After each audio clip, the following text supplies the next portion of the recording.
ശബരിമലയിലെ കാര്യം പറഞ്ഞപ്പോൾ വൻ ഭക്തജന തിരക്കാണ്. 30 ദിവസം പിന്നിടുമ്പോൾ 27 ലക്ഷത്തോളം പേരാണ് ദർശനത്തിനെത്തിയത്. മണിക്കൂറിൽ ശരാശരി 2061 ഭക്തർ വീതമാണ് ഇപ്പോൾ പടി ചവിട്ടുന്നത്. 10,000-ഓളം പേരാണ് സ്പോട്ട് ബുക്കിങ്ങിലൂടെ സന്നിധാനത്തെത്തിയത്.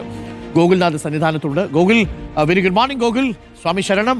എന്താണ് കാഴ്ചകളൊക്കെ? നമുക്ക് അവിടുത്തെ കാഴ്ചകൾ പ്രേക്ഷകർക്കൊന്ന് കാണിച്ചു കൊടുക്കാം. നല്ല തിരക്കുണ്ടെന്ന് തോന്നുന്നു ഇന്ന്, അല്ലേ? ഇനിയിപ്പോൾ അങ്ങോട്ട് തിരക്ക് കൂടും. അവധിയായി കഴിഞ്ഞാലും തിരക്ക് കൂടാനാണ് സാധ്യത, അല്ലേ? ഡോക്ടർ അരുൺ, കനത്ത തിരക്കിലാണ് സന്നിധാനവും പരിസര പ്രദേശങ്ങളും ഒക്കെ ഉള്ളതെന്നുള്ളതാണ്. എന്തായാലും കഴിഞ്ഞ ദിവസങ്ങളിലൊക്കെ 90,000 ഭക്തരാണ് സന്നിധാനത്തേക്ക് എത്തിയത്. എന്തായാലും സന്നിധാനത്ത് നിന്ന് സന്നിധാനം തന്നെ നമ്മോടൊപ്പം ചേരുന്നുണ്ട്. ചേട്ടാ, എന്തുകൊണ്ട് വിശേഷങ്ങൾ? സ്വാമിയെ ശരണമയ്യപ്പ.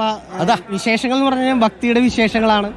ഇപ്രാവശ്യം അയ്യപ്പൻ എന്താ പറയുക, ഇരട്ടി അവസരങ്ങളാണ് തന്നത്.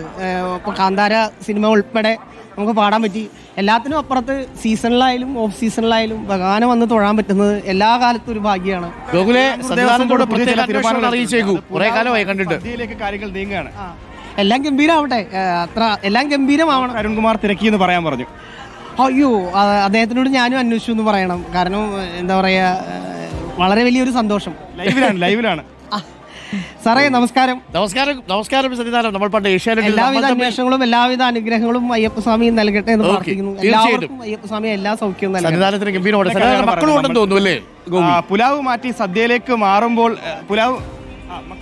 മക്കളുണ്ട്, അമ്മയുണ്ട്, മോനുണ്ട്, മോളുണ്ട്. പുലാവ് മാറ്റി സദ്യയിലേക്ക് മാറുമ്പോൾ എന്താണ് അതിനെപ്പറ്റിയുള്ള ഒരു പ്രതികരണം? സദ്യ എന്ന് പറയുമ്പോൾ നല്ലതാണ്. പിന്നെ മലയാളിയുടെ ഒരു ഭക്ഷണശീലം കൂടിയാണ്. അത് മറ്റുള്ളവരെ അറിയട്ടെ. പിന്നെ എങ്ങനെയൊക്കെയാണ് ഏതാ നല്ലത് വെച്ചാൽ അതൊക്കെ എല്ലാവർക്കും കൊടുക്കുക, അത്രയേ ഉള്ളൂ. അപ്പോൾ എന്തായാലും കൂടുതൽ ഭക്തന്മാർ കൂടി ചേരുന്നുണ്ട്. കാരണം പുലാവ് മാറി സദ്യയിലേക്ക് മാറുമ്പോൾ എന്താണെന്നുള്ള ഒരു പ്രതികരണം കൂടി അറിയേണ്ടതുണ്ട്. കാരണം ചേട്ടാ, നേരത്തെ കഴിച്ചിട്ടുണ്ടോ ഇവിടുന്ന്? സദ്യ കഴിച്ചിട്ടുണ്ട്, പുലാവ് കഴിച്ചിട്ടുണ്ട്? പുലാവ് കഴിച്ചിട്ടുണ്ട്, നേരത്തെ കഴിച്ചിട്ടുണ്ട്.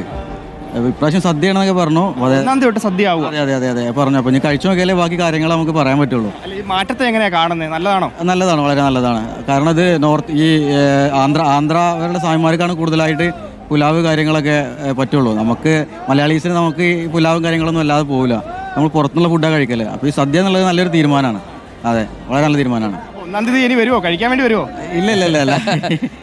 ഈ തവണ കഴിഞ്ഞ ഞങ്ങൾ അടുത്ത തവണ. ഗോകുലേ, അയ്യപ്പനെ കണ്ടിട്ട് പോകുമ്പോൾ ഭക്ഷണം കഴിച്ചു പോകാം എന്നുള്ളതാണ്. Thank you Gokul.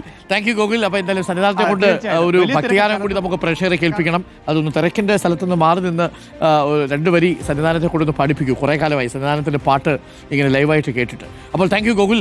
അപ്പോൾ പ്രിയപ്പെട്ട പ്രേക്ഷകരെ, അപ്പോൾ വരാൻ പോകുന്നു സദ്യ.